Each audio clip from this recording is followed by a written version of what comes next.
are in listen-only mode. Hello, my name is Jeff Farbman from the Wallace Center at Winrock International.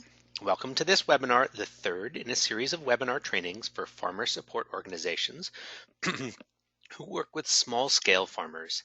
This series is a partnership between the Agriculture and Land-Based Training Center, ALBA, and the National Good Food Network, and is funded by a grant from Western SARE. This third webinar, Food Safety Certifications with a focus on GAP as a group, will be presented by Lindsay Gilmore of Organic Planet and Phil Britton of the Michigan Group GAP Network. These truly are two of the nation's most experienced experts in USDA-based group food safety certifications. We're focusing on certification as a group since this is a new set of options that are particularly well suited to smaller farm enterprises.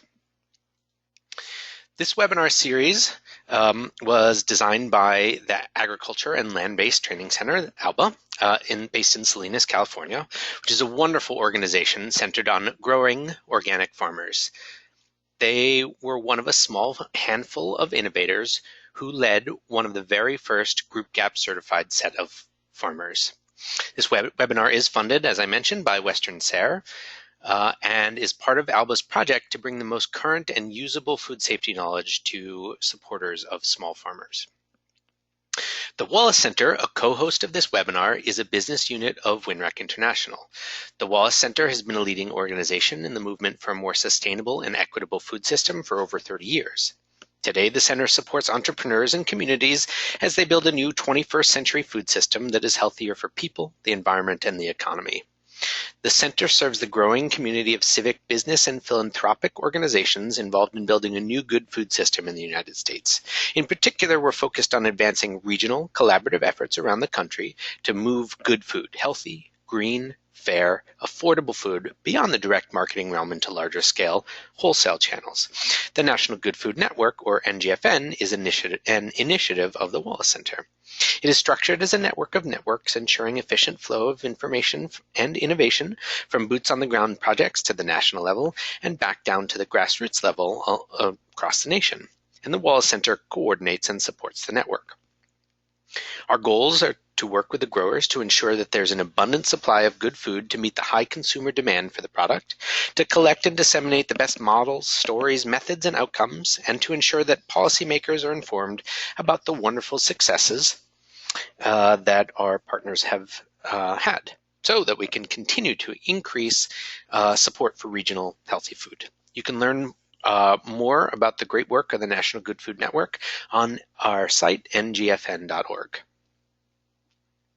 Let me give you just a quick technical orientation. I'll introduce our panelists for the day and get out of your way. So on the left here, you'll see the presentation, and on the right is the control panel. If the control panel looks more like this, way on the far right, just hit that orange arrow button to expand it. And if you go to the View menu and deselect Auto Hide the Control Panel, it will stay up visible for you. This is important because since you are muted during the presentation, this is the way that you will communicate with us. Just type your question in the questions box, and for the most part, I'm going to serve as moderator and queue your questions up for the end, but please type them in when you think of them so that you don't have to continually think about your question so you don't forget, or so you don't forget your question. All of our webinars are recorded, including this one, and they are available at ngfn.org/webinars. There are deep archives there, so you may be interested in others that we have up there. And you can tell your colleagues who should have gotten to see this presentation today that that's where they can go, ngfn.org/webinars, to watch this one. Finally, there is a post-webinar survey. This helps us to report to our funders so we can continue to do this excellent work and helps us to improve our offerings. So let me introduce our fantastic panelists. Lindsay Gilmore is a food systems consultant currently focused on GAP food safety education. She is trained in Produce GAP's harmonized food safety standards, is a qualified USDA internal auditor for the harmonized standards, and an internal auditor for ISO 9001-2206 quality management systems for agricultural enterprises. Lindsay has a particular interest and expertise in helping farmers work together to achieve food safety certification. She co-managed the USDA Group Gap pilot in Pennsylvania, supporting over 100 Amish farmers through certification, and recently developed a USDA-approved single-entity GAP program for a small co-op in Mississippi, which you'll hear about today. Lindsay works with individual farmers and orchardists, urban farmers, co-ops, and food hubs, helping them develop a food safety program that best meets their needs. Phil Britton is the director of the Michigan Group Gap Network, a statewide Group Gap certification effort. Phil has helped develop 3 separate Group Gap initiatives in Michigan, 2 of which were during the USDA pilot phase of the project. In late 2014, Phil was hired by Cherry Capital Foods, a food hub based in Traverse City, and developed a separate group in Western Michigan that achieved certification in 2015. This group expanded statewide and achieved certification in 2016 through partnerships with several regional food hubs. In addition to Group GAP work, Phil also works with a team of individuals coordinating on-farm food safety efforts throughout Michigan. He currently lives in Marquette, Michigan, with his wife and his 3 children. Okay, Linz, take it away.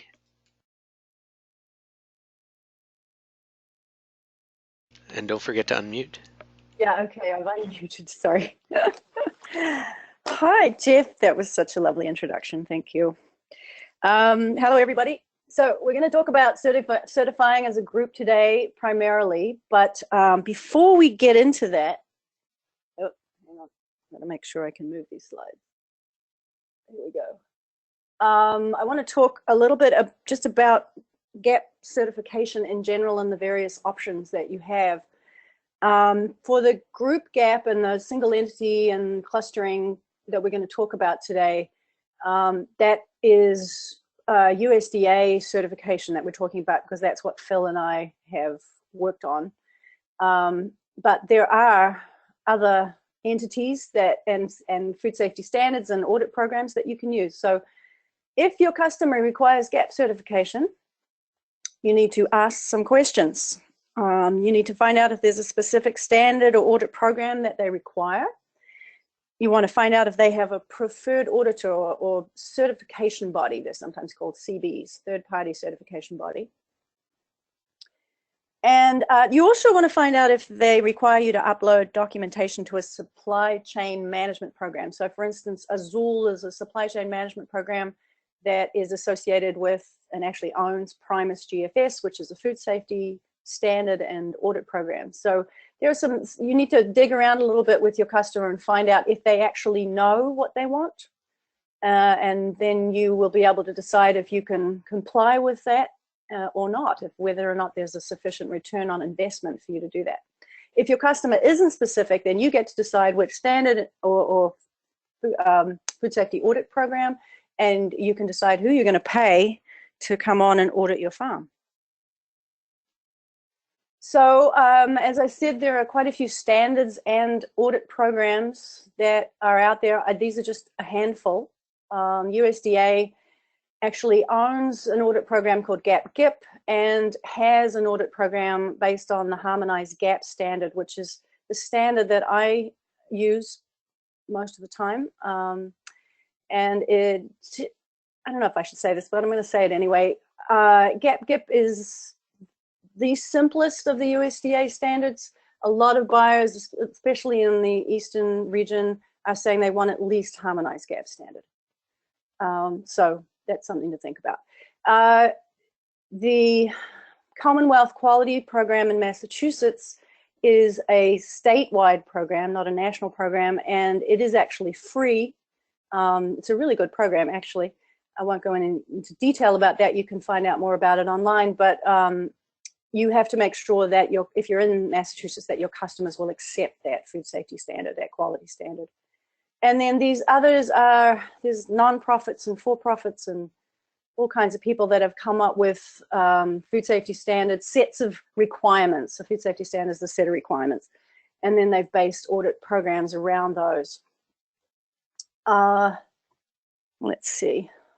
again, we're not going into huge detail on this stuff. You can, if you have questions, definitely write them down and ask us about it if you want more clarification. Then, along with the program, the audit programs, there are third-party auditors that will come out and actually audit your farm, and certifying bodies that will provide you with certification that you passed your audit. The USDA and the Commonwealth Quality Program in Massachusetts actually own their programs and certify them themselves. USDA partners generally with state departments of agriculture to do the auditing, but they actually are the certifying body. These others, Equicert, Primus, CCI, SCS Global, FSC, they're all, they will audit and they will issue with a certificate, but they don't actually own audit programs themselves. So they're approved to audit to other people's programs. Let's see if I want to say anything else about that. So, all right, and then of course, how do you decide? And once again, you need to talk with your customer.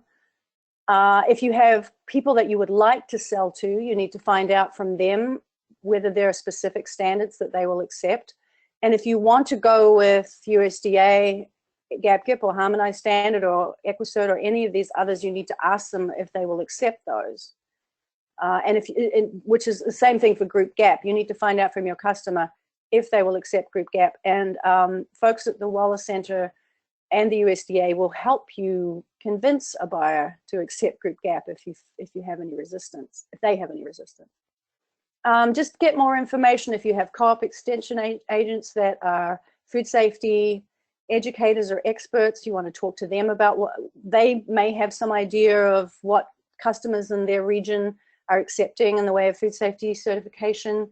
Talk to your food safety savvy peers. Go to farms where they already have food safety programs and certification in place. Find out what they're doing. Look at what they've had to do to be able to get food safety certified. And that will help you to decide which standard is the best fit for you.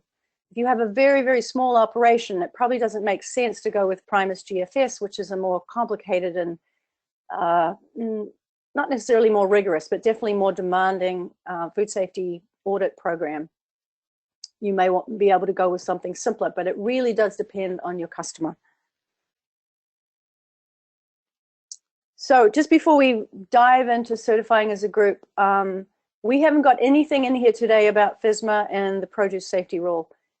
We may be able to answer some questions for you and help if you're confused about FSMA and whether, you know, what's law and what's voluntary and what's market-based. We can talk about that later, but we haven't built that into this presentation today. But I know it's a topic that comes up every day in our conversations. So we have actually 4 possibilities for USDA certification as a group. Again, we're focusing here on USDA audit programs and certification. We added one in today, that's why it's a 0. But so a coordinated gap is very simply, well, I'll talk about it in 2 ways. You can find out who amongst your neighbors is looking to be certified, audited and certified in a season, and see if you can literally schedule your audit on the same day or the next day or close to when they are having their audit done. And that helps you to reduce the travel costs. The USDA charges $92 an hour, and that includes travel. So if you can reduce their travel costs, then it will reduce the cost of your audit. Now, the USDA or the state departments of ag auditors, who are usually the ones that come out, they will try and do that themselves. So if you can help them do it, it will make them happy too. And then I believe with ALBA, they did that. They scheduled audits close together, but they also provided, or they do provide training for all of the folks on their incubator farm. So they're also coordinating the training. They were coordinating the training. They still do that through Group GAP, but even before they took on Group GAP, they were providing training for all of their folks. So the next one we're going to talk about is clustering. And I'm going to see if I can get through this here flowchart without confusing myself. So clustering is when you bring together really it's best no more than 2 to 3 farms working together as one farm for food safety certification. So as far as the auditor is concerned, it's just one farm that they're auditing, not 3 separate farms. So that means that there's one shared food safety plan for the whole, for the 2 or 3 farms. There's one food safety manager or one food safety responsible person that's named in the food safety plan who is responsible for making sure that everybody is complying and all of the paperwork is getting done. And there's one food safety audit, and the auditor can decide whether they're going to go and visit every farm or not. That's up to them. And there's one GAP certified entity. So instead of having Meadow Run Farm and Glick Farm and Flying Plough Farm, they would not all be listed on the certificate. There would be one farm listed on the certificate. And so even though there's only one food safety manager, all of the farmers and all of the staff on the farms are responsible for implementation, and they are very much accountable to one another, because if one farmer really screws up, it's going to fail all of them. Linz, if I can, there's a question here that I think is relevant to ask right now, if I can. Karen asks, would clustering farms need to be registered as a partnership or as a single business unit? A single business unit. Okay. Is how it would work. So maybe I'll touch on that a little bit when I talk about Lancaster Farm Fresh. Okay. I mean, not Lancaster Farm Fresh, Lancaster Vegetable Farmers. Sorry, there's too many similar names in my region. So the characteristics, what happened? Just get this up here. There are certain characteristics that really help to make clustering a viable option. And of course, the very first one is the farmers need to trust one another. In one of the group GAP pilot co-ops that we worked with, there were 2 brothers. They live right next to each other. Actually, they literally lived on the same land. Their houses, the Amish brothers, their houses they had the same barnyard. But one brother said, I'm not willing to be clustered with my brother because he's really sloppy. And he was. I walked into his packing shed and there was bird shit all over the packing boxes. So I understood that. So the farmers really have to trust one another. They all need to have food safety training. It's not sufficient for just the manager to have food safety training. I think with clustering, it's not just the farmers all need to have a similar level of food safety training, so they all know what is required of them. It helps if they are working the same property, or they're next door, or they're close to one another. If there's general close proximity of the properties, that's really helpful. It's not essential, but it's helpful. And of course, if they're family members or close friends, that's even better, especially if they're family members, because then you can just use a family name as the name of the farm. Again, it helps if the operations and crops are very similar and relatively simple. If you've got 3 farms with very, very complicated pre and post harvest operations, it might be a bit hard to sell to the auditor that this is one farm.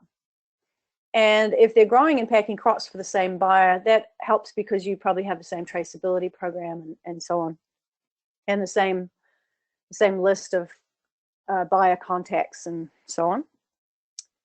And then if you're sharing resources such as workers, and farmers quite often do this, workers, packing house, chemical storage, cold storage, etc., that helps because you're going to have similar records for those kinds of things, and the same records for your workers. They only have to get trained once for all 2 or 3 farms. If you're sharing a packing house, then you just need one packing house plan. So all of those things will, and others, I mean, they're not all essential. I'm just saying these are things, characteristics that would help to make this, the clustering of these farms would make sense. So in our group GAP pilot, we had one co-op with, there were 100 or more members. And the USDA agreed for us to cluster these farms. We ended up doing 2 to 5 farms per cluster. We found, and that's how we discovered that 2 to 3 is really as many as you'd want to cluster. They had very simple farming operations and low-risk crops. They were doing sweet onions, butternut squash, and cauliflower field pack. So it was really very simple operations. And all of that product, other than the field pack stuff, went to their central packing shed for all of the post-harvest activities. So, and the packing shed had its own food safety plan. So for the harmonized audit on the farms, it was only the field operations and harvest audit that was required. So now I'm trying to remember the question, Jeff, and how I thought I was going to answer it. The question is, would clustering farms need to be registered as a partnership or as a single unit of business? Right. So because this was a pilot, we were working with USDA and actually I'll move on to the next slide. And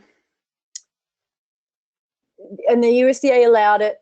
There was a dramatic reduction in audit costs. The way it was done is we literally called them clusters. Cluster A, cluster B, cluster D, all the way through. We had 30 clusters, so beyond the alphabet. And it was the cluster that received the audit and the certificate. So you'd have to come up with a joint name, but you don't have to become a legal entity with one another. You really just need to decide what you're going to, basically what you're going to do business under. With any buyer that wants you to be certified, they need to see a certificate. So that buyer is going to see a certificate that covers all 3 farms, and so you're going to have that buyer understand that you're doing business through that name, whatever it may be. I hope that answers the question. Yeah, it sounds like it's just for the food safety certification. That's all they're bound. Yeah.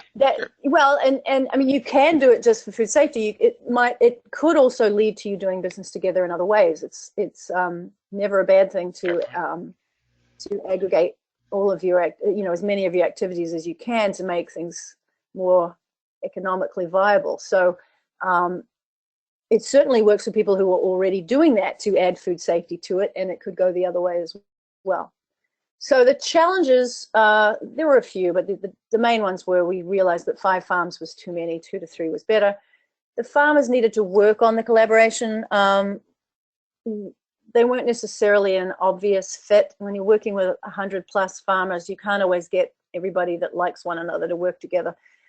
So there was a little bit of a challenge there.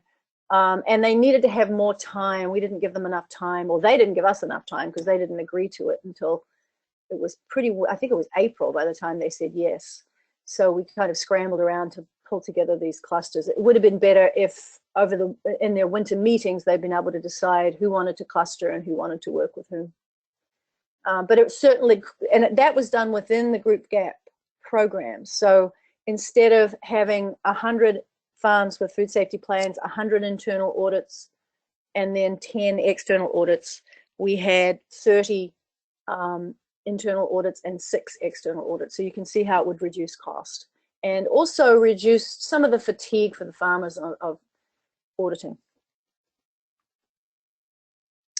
So the next thing I'm going to talk about is what is so elegantly called the single entity certification. If someone can come up with a better term for that, my colleague Trish Tripp and I would be very happy, because that's all we could come up with this far. So it's taking clustering to the next level, doing this with a larger group, not a huge group, but we did it in Mississippi with a co-op of 12 farmers, but it's certainly possible that you could do it with a larger group than that. But it's essential that you have central management. And I have always thought that this would be a really good model for an incubator farm, where you have a lot of farmers coming and going, trainees coming and going. It doesn't necessarily make sense for them all to have a food safety plan when they're only there for a year or two. but you could certainly train them and have them do some food safety protocols and fill out some of the logs without having to have a full-on plan. And it certainly would save money for the incubator farm and for the farmers themselves.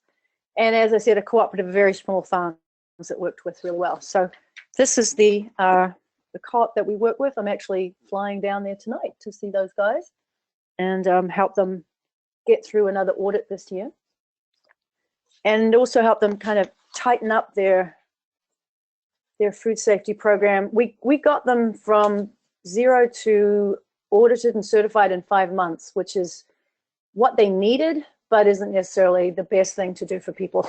So unfortunately, Wallace is able to support me in going down and giving them some more training and getting them through another audit. So the way it works with single entity is, once again, there's one food safety plan, or in their case, there's a field ops and harvest plan and a packing shed, a post-harvest plan. So the two harmonized food safety standards, we have a plan for each of those. And there's one food safety certificate that covers the entire group as one entity. In this case, it's the Milestone Cooperative Association. And this is instead of each farmer having an individual plan and certificate. All right, so the way this works is the organization owns the GAP certification, not the farmers. There needs to be at least a food safety manager on staff. With the Milestone Co-op, there's a team, folks that work at the packing shed, folks that work on the farm.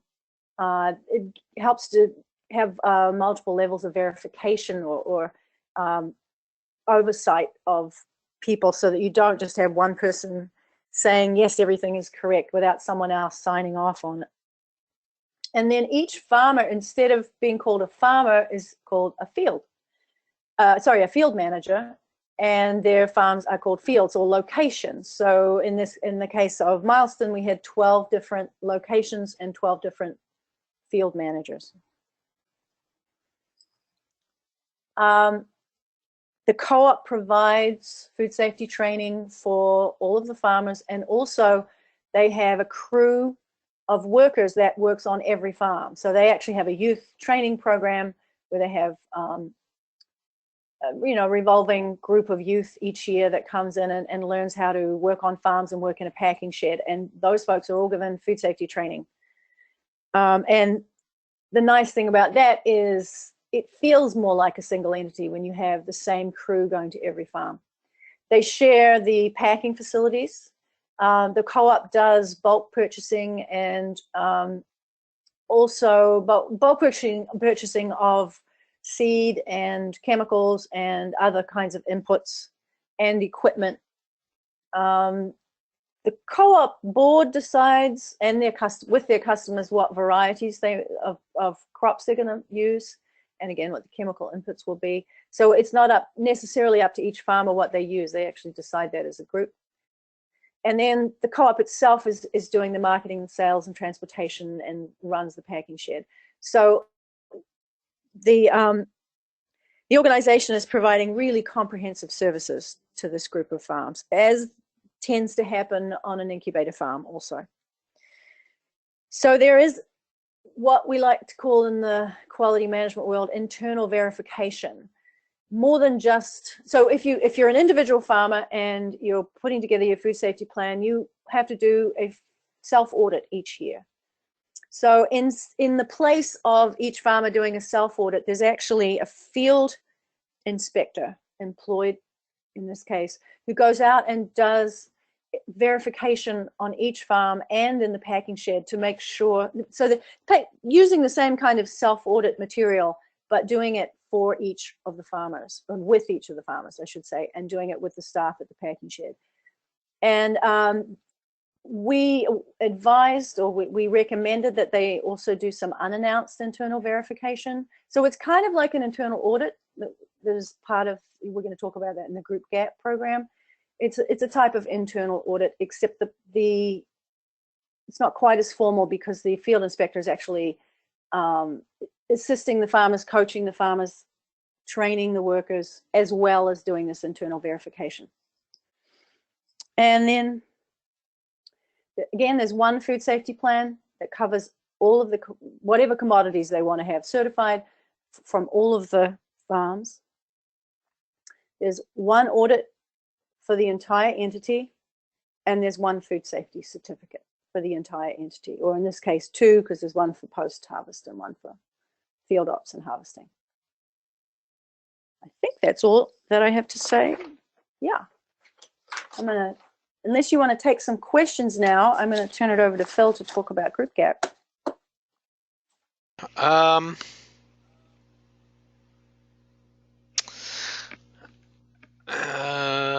Let's see.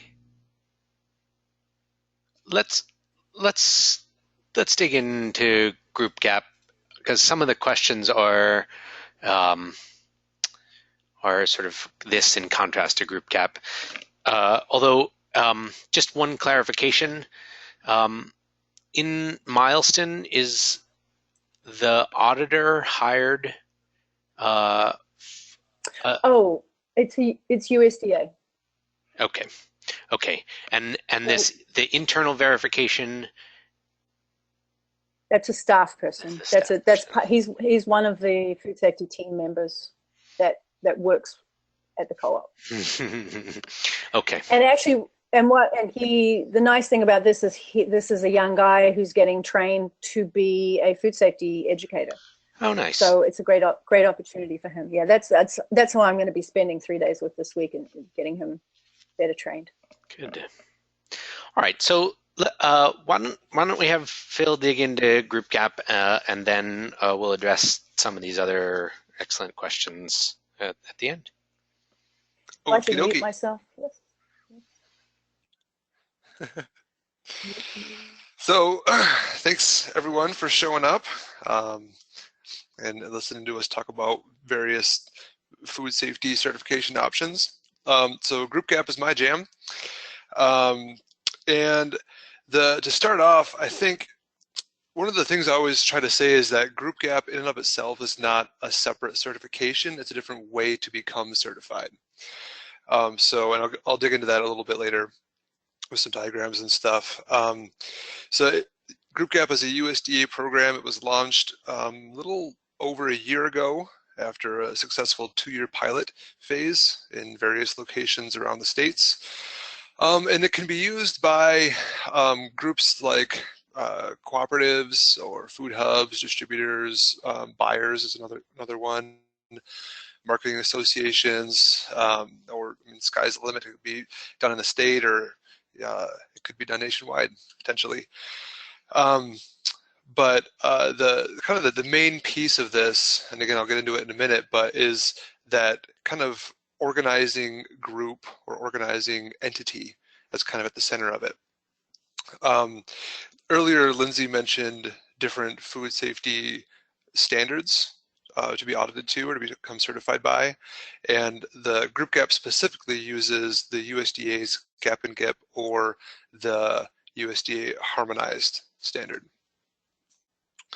And I'll give some more info on that in a little bit. So up to this point in this presentation, we've been talking about that, if you look at the diagram on the left, that blue box that says farm, and defining different ways of approaching that piece of the normal certification structure. So in a regular audit scenario, especially with the USDA, you have a farm writing their food safety plan, and whether that's a farm or a cluster of farms or a single entity farm, they're doing their best practices, writing their procedures, keeping their records, all of that stuff on farm.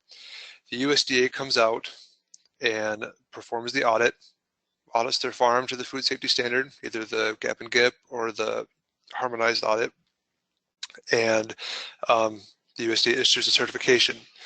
So Group Gap stretches that out a little bit and puts, puts some distance between the farm and the USDA, so to speak. So I'm going to break each piece of the diagram on the right out a little bit here in the next few slides. We'll take it piece by piece and break it down. But in general, the way that it works is you have some sort of central entity group that implements a quality management system, which is basically just a series of procedures and records and policies that functions that governs how the group functions. And then the group, that central entity, performs internal audits on each of the farms that are a part of this overall group as if they were the USDA. And then the USDA, excuse me, audits the group procedures and records, kind of like how the group is functioning. They'll review all of those internal audits, and then they will also pick out a representative sample of farms out of the total number of farms that are part of the group. So if there's 16 farms part of the group, they'll pick 4. They've been doing this square root. They will compare their audit records with the internal audit records, and they will also look at the group's other records and just make sure there's no major discrepancies, and then issue a certification to the entire group. So the difference is, on the left, the USDA is certifying a farm. On the right, the USDA is certifying a system and certifying, making sure that this group is functioning properly, so that even though they're not going to be visiting those other farms that they're not auditing, that's not part of the sample, even though they don't see those, they can trust that the group is functioning in a way that they don't have to. That gives them enough confidence to issue a certification for the whole group. So then all of these farms that are part of the group fall under the group's certification. So, excuse me, let's take this a little bit piece by piece here. So the first one obviously is the group, the central entity. This is probably the hardest piece that is to conceptualize. So the group manages the QMS activities. Those include things like record keeping, what records are we keeping, how do we store them, how are they accessed, document control. I mentioned that the group maintains procedures that govern how the group works. So how do those procedures get updated, how are they approved, all of that kind of stuff. The group manages the internal audit, the internal audit functions, and coordinates the audit schedule, and verifies that the people who are out doing those internal audits have met the required training requirements, or I'm lost in the word here, criteria. And then the group also manages the overall program's integrity and quality. And I will give a plug, on May 16th, I'll be doing another webinar as a part of this series that dives deeper into what a QMS is and how that can work both in and out of the group gap scenario. So just in general, the QMS just kind of is a set of procedures that governs how the group works. The group is also the liaison to the USDA. So rather than the farms being the ones that are coordinating with the USDA and initiating that audit cycle, the group itself is doing that. Also, if there's any issues or complaints or problems, anything like that, that can be ran through the group to the USDA, and also vice versa. The group governs things like the membership management, like how a farm becomes a member of the overall group, or what are the circumstances where a farm gets kicked out of the group. And if there's say if a farm fails an audit, if there's an issue with that, how does the group manage that and get those problems resolved so that they can be brought back into good standing with the group. One of the main benefits with Group Gap is the ability to provide technical assistance, kind of at a more localized and close-up level than they would through if they're working with a certifying body. Obviously the group can't provide that assistance while they're doing the audit, but leading up to it, they can help get farms ready and help with providing food safety plan templates. And one thing that we did in Michigan is that when a farm first joins the group, their first year, they actually get a mock audit before their official internal audit, as just a training exercise to get them used to how an audit feels and how all that works. One of the things we found is that, a farmer will write their food safety plan, but until they're audited, they don't really know is what I've written enough? Is this good? So that's really helpful, really beneficial. And then also just the central admin stuff, all the stuff that a group would handle.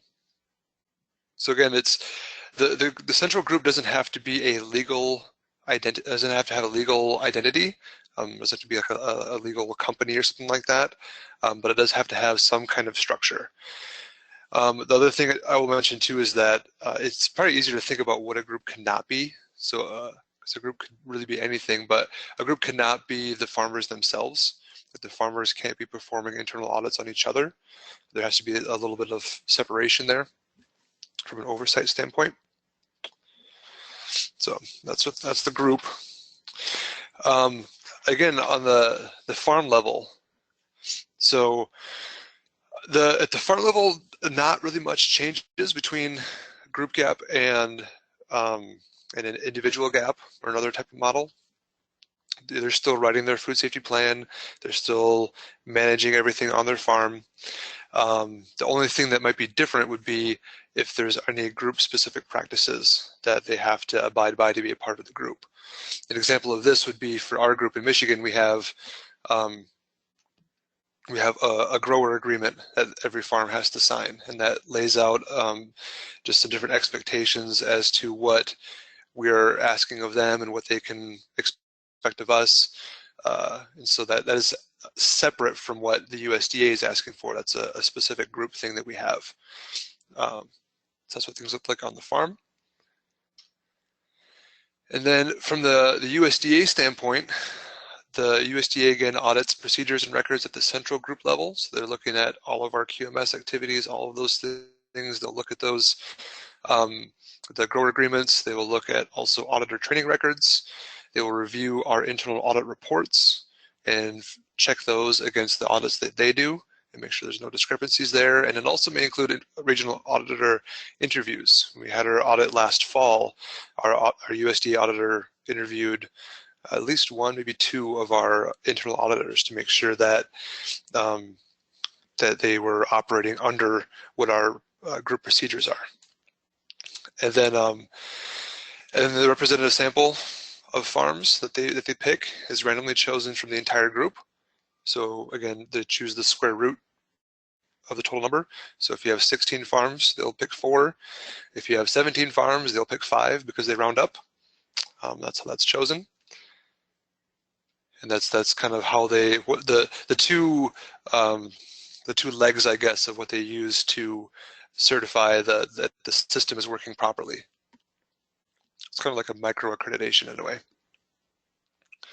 So when you're thinking about what would make this a viable option, and I'm going to get all of these up here, make sure I don't forget anything. I think obviously the major piece is having that centralized management to develop and implement the program, having that capacity to handle those QMS activities and to be able to manage the group itself, to manage those internal audits and that kind of thing. That does tend to be the most demanding part of group gap and the part that is hardest to I guess develop in a sense, because quality management systems are kind of a specialized field in a sense, and it takes a while to be able to understand how they work and how to build one out. Although those can be contracted externally, you still have to have the capacity to maintain it and to implement it and just run it. Other piece would be access to qualified internal auditors or capacity to do this in-house. The USDA has a handful of requirements for what it takes to be an internal auditor, and those are in a resource that we have in a few slides later. But probably the major piece of that is a 5-day training that the USDA holds for auditors, because the internal auditors for Group Gap are trained at the same level that the USDA's auditors are. There's really no distinction there. So being able to either contract with somebody to do those internal audits or to develop that capacity in-house is definitely a need. And then also, like I said, one of the major benefits of Group Gap is that up close and trusted food safety coaching or technical assistance. So that could be done in-house, or it could be done via different partnerships or contractors with outside educators outside your organization, or a combination. That's probably the best way to do it, is through a combination of different resources that are in your area. But I think, to me, that is the strength of the collaborative nature of Group Gap, is having that available up close. One of the common questions is cost. How much does Group Gap cost, and especially how much does Group Gap cost in comparison with individual gap or one of the other options? And it's really, really hard to ballpark. Again, in the resource that we link to with the USDA's Group Gap User Guide, they do have a schedule of fees in there that talk through some of the different fees for Group Gap certification. There's the auditor training cost. Lindsay mentioned that for the USDA to come out and do an audit, it's $92 an hour, including travel. So they list out a handful of those different fees. As far as the overall program cost goes, that really depends on the size and complexity of your group, and your proximity to a USDA auditor. And there's also different ways to cover that cost.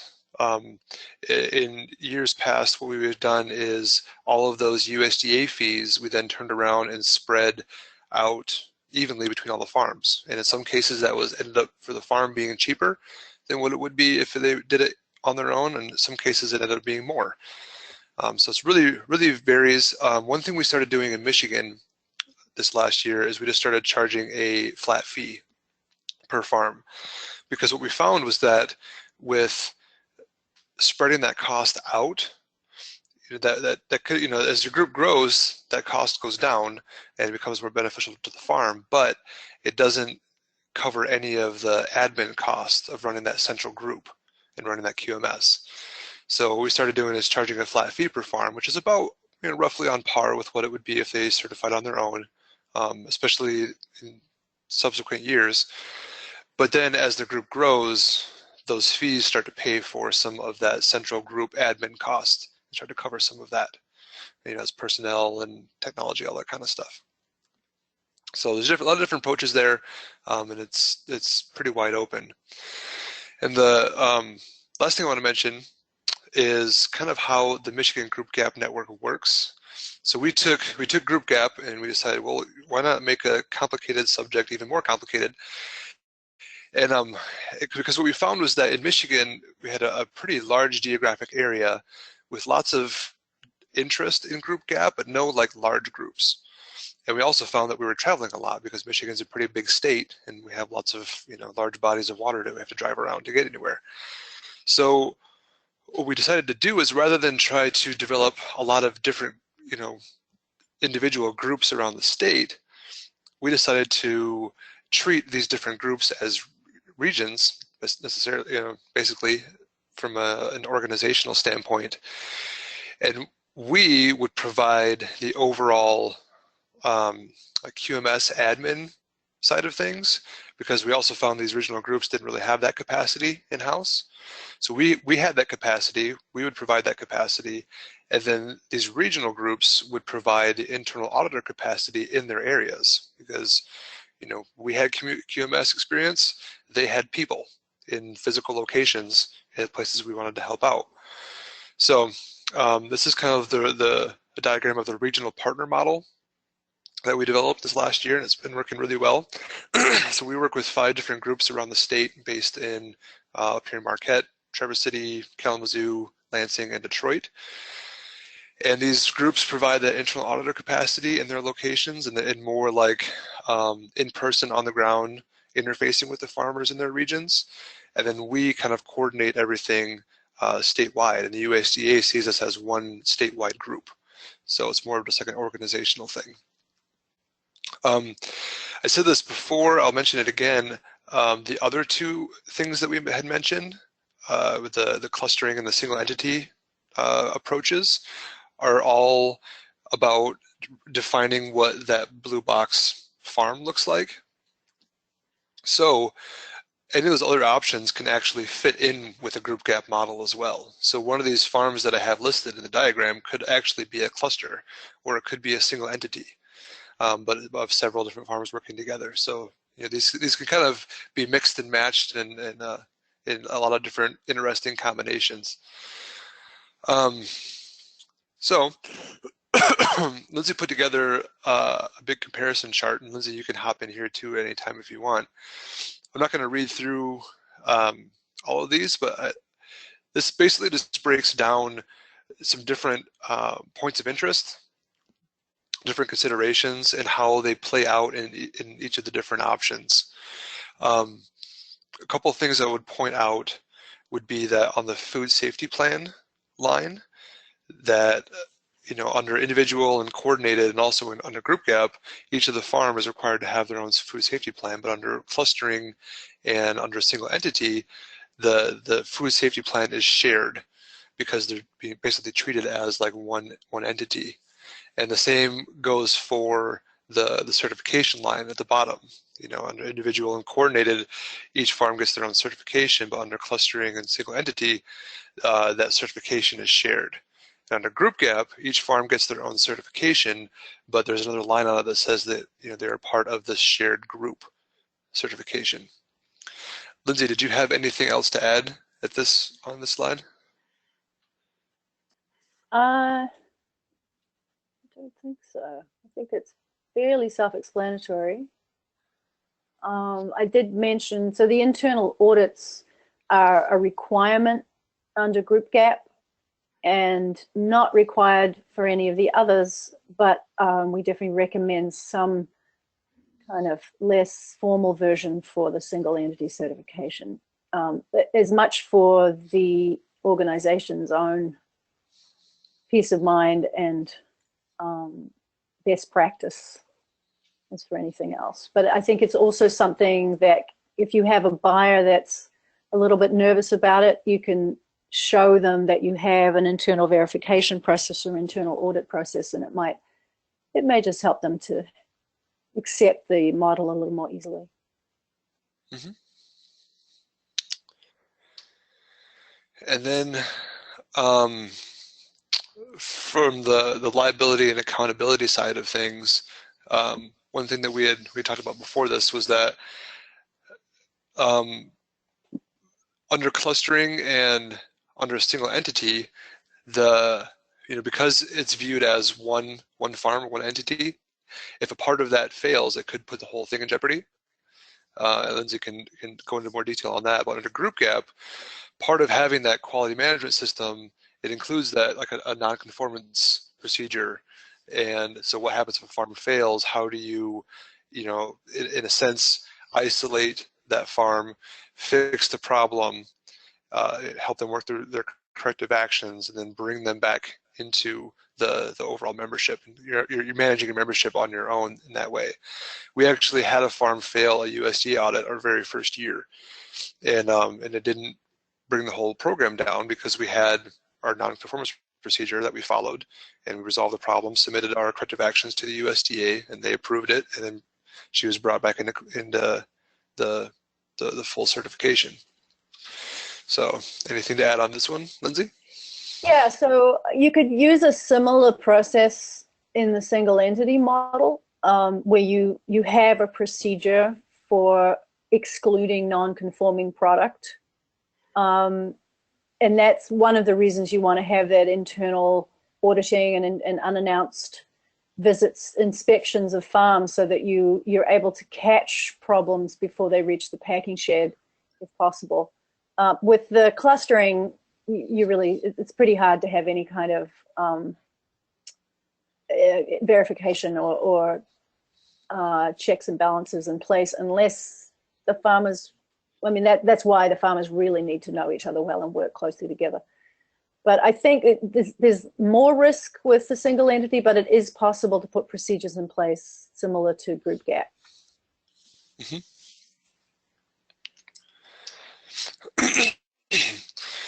So a handful of resources, and these are actually all kind of, the first two are geared towards group gap.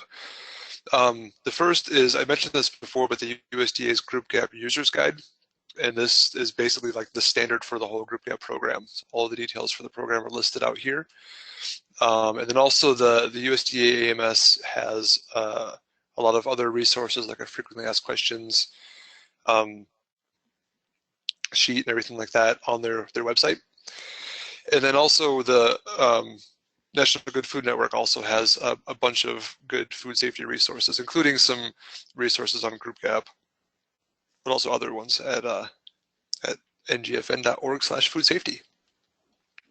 So that is all we had, and I think we're ready to open it up to some questions and answers. I wanted to say something before and this maybe people are actually wondering about this. So the thing to know about one thing to know about the Michigan Group Gap Network is it exists to provide the Group Gap program service. It doesn't buy or sell any of the product from any of the farmers. You don't have to. The entity that provides that controls Group Gap or manages the Group Gap program doesn't have to be. You don't have to be doing other kinds of business through that entity. So I think that's useful for people to know. And actually in the Delta down in Mississippi and around Memphis, we're talking about doing another kind of network down there where there is this, we include the single entity model and possibly clustering and so on. And again, it's helpful, I think, to have a standalone organization that manages the Group Gap program for liability reasons. And Phil could probably talk about how they structured theirs.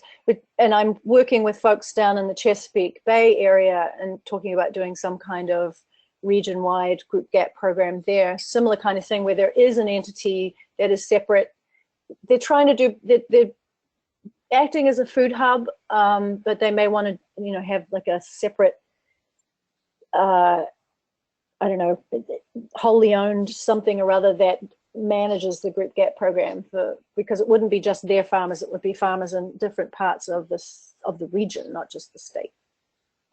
Yeah, that's exactly why we separated the Michigan Group Gap Network out as its own entity, was strictly for liability reasons. And so if there ever was a liability issue, it wouldn't fall back on the food hub, on Cherry Capital Foods. It would stay within that entity.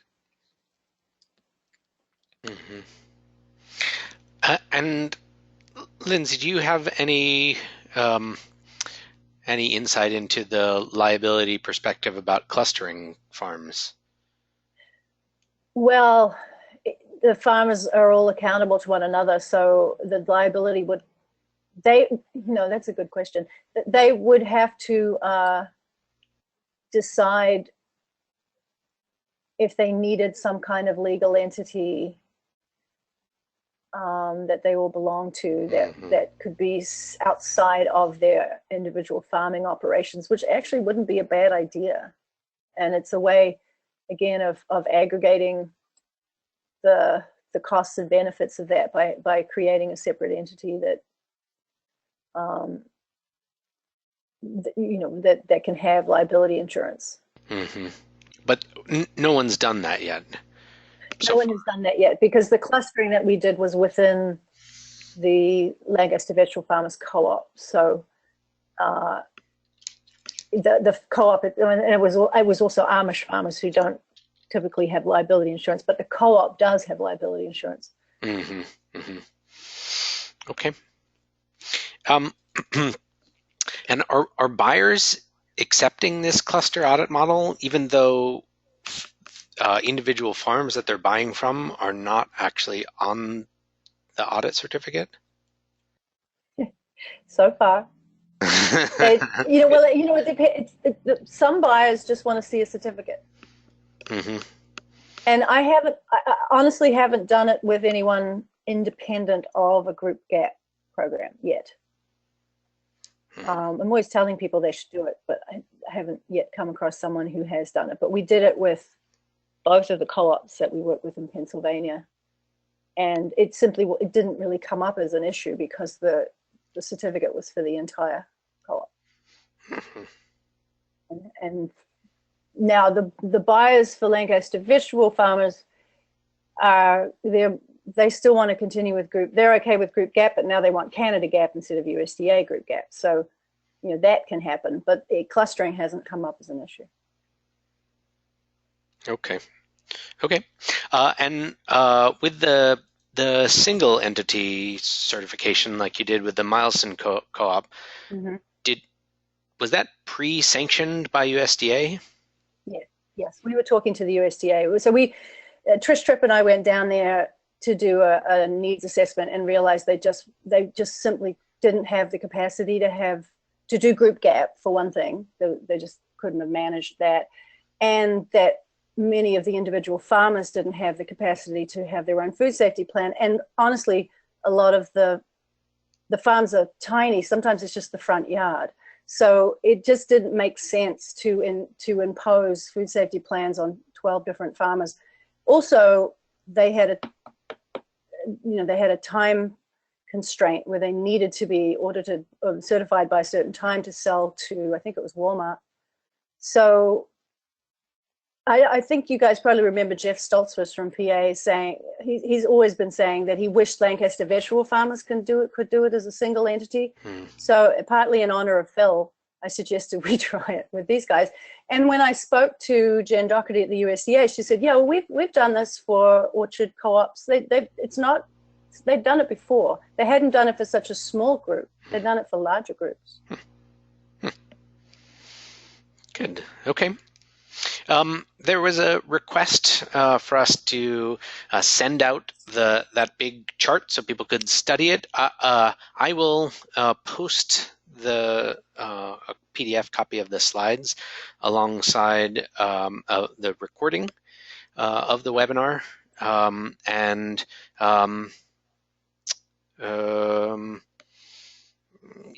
you can always retrieve it from there. I don't want to spam people post facto with the I might actually have it in one page.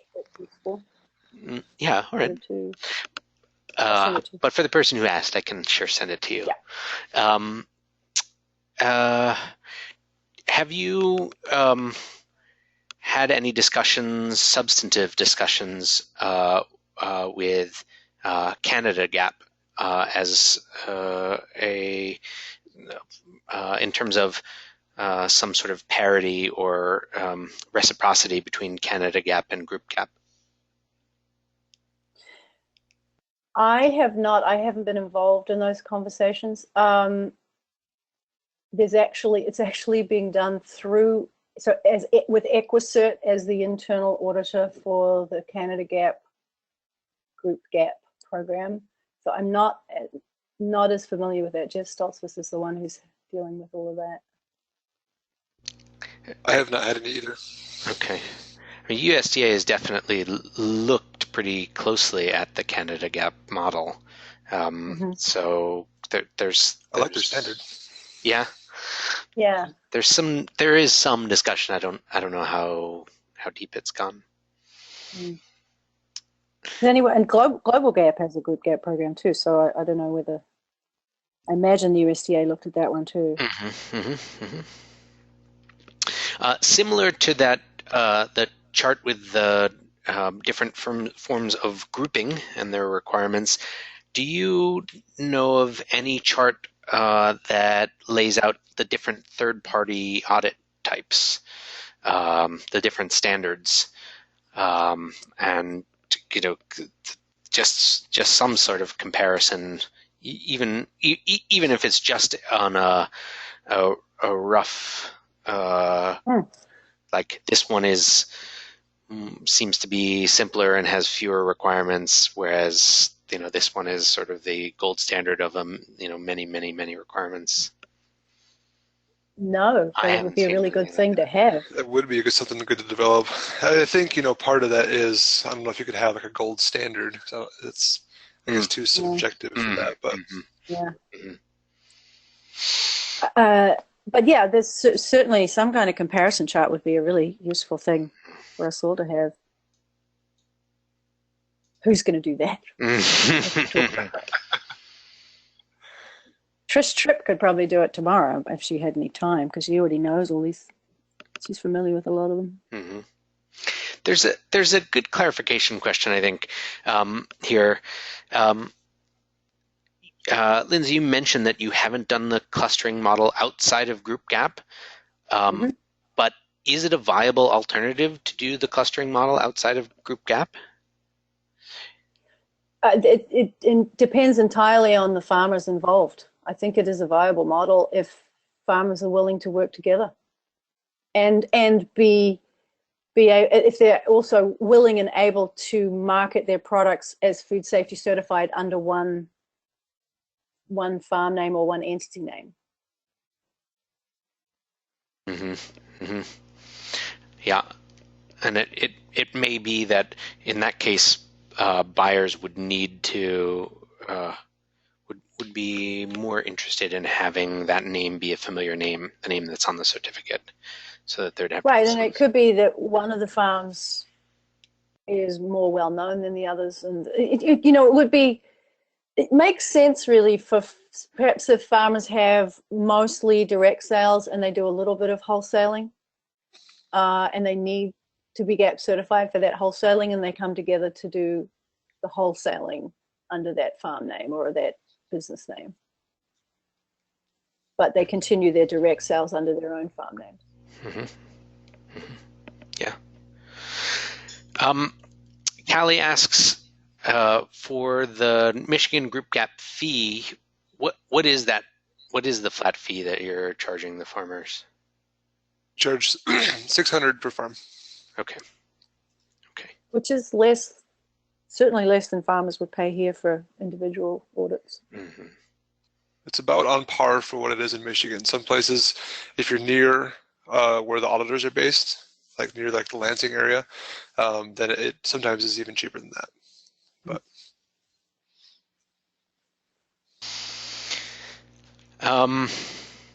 can you address how one person can coach and audit? It seems like there might be a conflict of interest, or that in the sort of the audit mode, the person might not realize that their coaching was perhaps not so good. Who asked that question? Phil, go. okay, one thing that we do is we generally have more than one auditor in each region. So the way we've approached that is by not having the same person do the audit that did the initial mock audit or did any of that coaching. And then also just our procedures kind of delineate that as well and say, hey, when you're advising, you can do this, and then when you're auditing, you have to have your auditor hat on and do it that way. And oh crap, there was one other thing I was going to say. And I don't remember what it was. There was a third thing that was really good, but I don't remember it in a minute. But yeah, it's mostly just around that whole thing of going into it with a different mindset, and also not trying to be super like prescriptive, or is it proscriptive with what you're advising. Like not say, hey, do it this way, but be like, I've seen other farms approach it this way, or here are some things to consider, and trying to keep it around the conversation in those ballparks. Mm.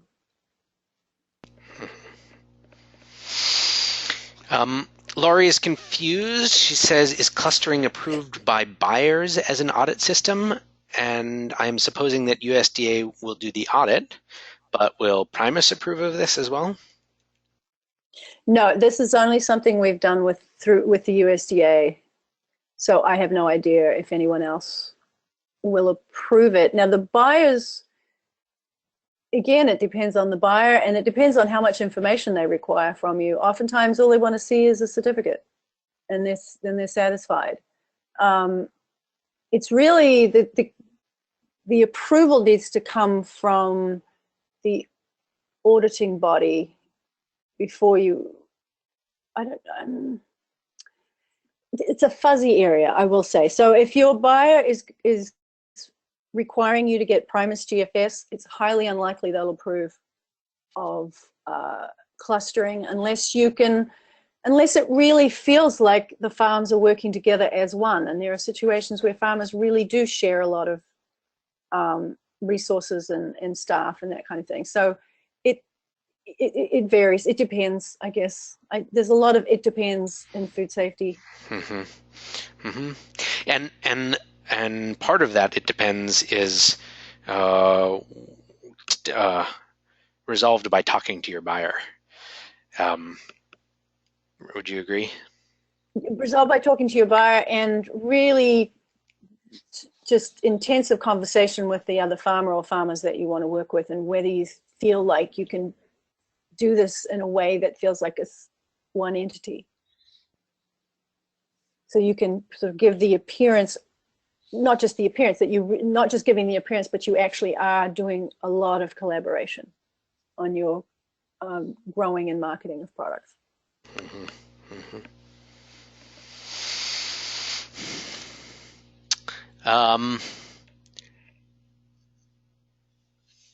Christopher is saying that Group Gap should be, I guess Group Gap and Canada Gap should be aligned to GFSI. Is the harmonized standard aligned to GFSI? I think that's still in process. In process. We haven't heard anything. Yeah. Okay. So the USDA's, well, yeah, USDA harmonized, Global Gap harmonized. I think they're in process. Mm-hmm. Okay. He also says that this is excellent, moving from competition to cooperation while improving quality and safety culture. Yeah, thank you. Thanks. Yeah. Thank you. That's the idea.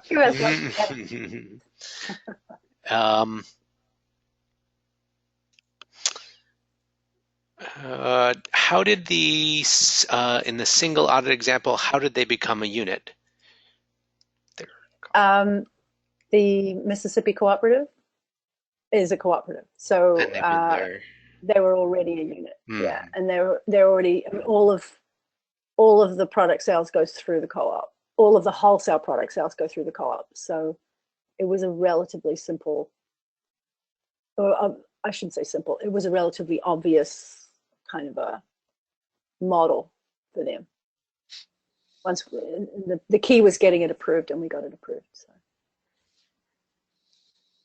And also the food safety plans for these folks are a little bit different from an individual farmer's food safety plans, in that you've got to do land use risk assessment and water risk assessment on all the different properties, all the different risk assessments, animals, amendments, everything. So we created a standalone risk assessment document so that the field inspector could do that on every property.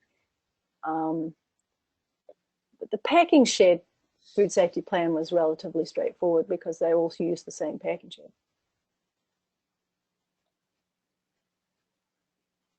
Okay.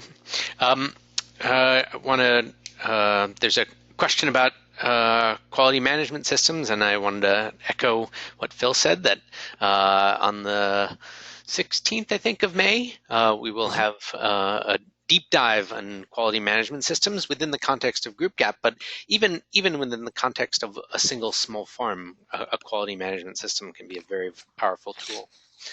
Well, a food safety plan is a type of quality management. Yeah, fair point. Laurie, I wanted to point out that the Group Gap example that Lindsay presented was with Amish farmers. There's a question as, do these techniques work well with Amish farmers? Great question. So we had two different co-ops, and one was the 100+ farmer co-op. The other one was, at the time, just 16 farmers. The larger co-op had one member who, in the mysterious ways of Amish folk, was allowed to use a computer. So he was able to manage all of the documentation, and still does manage all the documentation for the co-op and records and so forth. And for the smaller cooperative, we did it all with paper. I still have all of their records, and so I can print out templates and things like that when they need them, and I can change procedures and just mail them to them. But it did make it a lot more difficult for the food safety manager to manage the QMS because they don't use technology. However, they're still doing a version of Group Gap through Equicert. So this year they're going to have all of the documentation, all the records, I should say, from internal audits to manage. So I'm going to be curious to see how Levi does with that. But it's certainly It certainly can be done. It's really helpful if there's somebody that can manage digital files for them. Okay. There's a lot of I should say that's it's around the QMS. Like the individual farmers, it's as Phil already said, for each farmer having a food safety plan, it's the same, whether they're with Group GAP or individual. So same with the Amish and Mennonite farmers. Someone just recently typed in a question and I lost it, so I'm sorry. If you could type it in again, that would be great. And there was a question asked early on, but it's asked so frequently when Group GAP is presented that I wanted to bring it up again. Phil gave a great example, but the question is, in Group GAP, if one farm fails an audit, do all fail? No, they do not. Again, you have part of setting up that quality management system is having procedures in place that govern what happens if a farm fails. And it's about, what the USDA is looking at is, are you managing your group efficiently and properly? And so if you do an internal audit and you find a farm that has a problem, are you, one, able to identify that problem, and then two, able to either have the farm correct or work with them to help correct that problem, and then kind of like verify that correction has been made. So you have processes in place that kind of safeguard against that. So the flip side of that would be if the USDA auditor came out and audited a few farms and all those farms had problems, but your internal audits weren't catching those problems, that would be a red flag for them, saying, hey, I'm not sure the system is working properly. Where's the discrepancy here? Right. The other thing is if you have a group with multiple aggregation points, as we did with the Sunny Harvest Cooperative, there were non-conforming product procedures for each of them. So they literally had a pallet where they would put product that either didn't conform to food safety requirements or didn't conform to quality requirements. And there was a whole procedure set out for that. And then the farmer with the problem product would have to report back or ask for support to correct that problem. And their product would not be put through the system until that was corrected. And that was part of the procedure as well. So that's in a situation where the organization is buying and selling or selling the products, as opposed to Michigan Group GAP. They never have control of the product. All right, great. I wanted to let you know that as part of the Western SARE grant, Kaylee is available for individual coaching appointments. Her information is here and it hasn't been up for very long, but remember that at ngfn.org/webinars, you'll be able to see the recording of this and the slides. Okay. You can also in the post-webinar survey just say, hey, I'd like to get some more information about that, and we'll have Kaylee contact you. Thank you so much, Phil and Lindsay. Another whirlwind of information. We did record it, so if you need to review, that's totally fine. And don't forget, 2 more left in this series. All of these are on Tuesdays. They start at 9:30 a.m. in Pacific time, noon 30 Eastern time. And Phil is on the next one on the quality management systems. And then the final one is equipment sanitization and sanitization SOPs. Okay.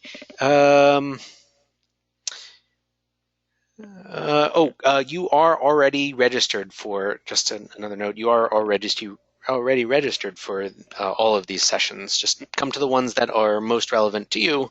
And if you have missed one, that's okay, because we've recorded it and it's on ngfn.org/webinars. Hey, there's the URL.